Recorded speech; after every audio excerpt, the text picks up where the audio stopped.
And that was Randy Page reporting. Loyola law professor Jessica Levinson joins us now, and we want to start with the upcoming impeachment trial. What's the real motivation for Speaker Pelosi not sending the articles of impeachment to the Senate? So this is really the only pressure point that Congress has right now to say, this is where we can exert some authority. If you want the articles of impeachment, then we want to make sure you have a full and fair trial. Now, I don't think the Republicans really want the articles of impeachment, but at least Speaker Pelosi is keeping in the news the idea of you're not really going to have a fair playing ground when it comes, you're not going to really have a full rule system that works for the American public when you take this to a Senate trial. So at least she's keeping that topic in the news. Okay, and we want to move on to the Democratic debate this week at Loyola Marymount University. You were in the room. What was the mood of the folks in the audience, especially the voters? So the people in the audience obviously really wanted to be there. This wasn't a slice of even the California electorate or the Los Angeles electorate. This was a group that was motivated to get tickets, that wanted to be in the room. I think people were very impressed by the debates.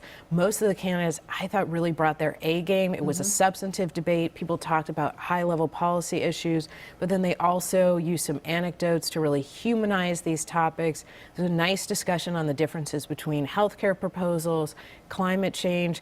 The big thing was surprising is you're in not just California, but Los Angeles, and you don't have a discussion about homelessness. Oh, yeah. Well, who would you say was the big winner on stage? So I actually think it's the people who are angling for the moderate lane. I thought Senator Amy Klobuchar had a consistently good night. She was very steady. She was very strong. She used good specifics, good examples. She threw some sharp elbows at Mayor Pete Buttigieg because I think she knows that that is really her competition in terms of Midwest moderate. So I thought she probably had the best night of all of them. And he is leading now in Iowa, correct? Which is exactly why you saw the candidates pile on. So if you're not leading, nobody bothers to attack you.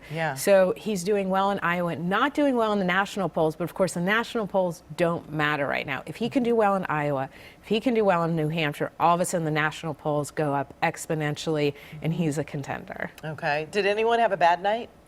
So if you look at the stage, I thought it was a very strong stage. Tom Steyer looks like someone who hasn't run for statewide office before, hasn't run for high federal office before. I thought that there was a difference in quality. He was very impassioned.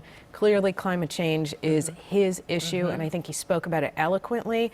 But you could see a substantive difference, I thought. Was there a moment that really stood out for you?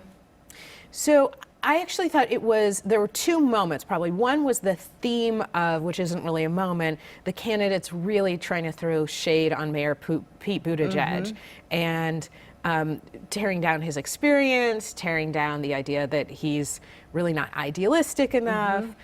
And then there was a moment between Senator Bernie Sanders and the moderator where she asked him a question about race. He didn't really answer it, and she said, that was a question about race, and you need to answer it. And that feeds into all of the negative perceptions of him that he's not attuned enough to race. I thought that was a terrible for him exchange to have a woman of color saying, it was a question about race, Senator, and you need to answer that.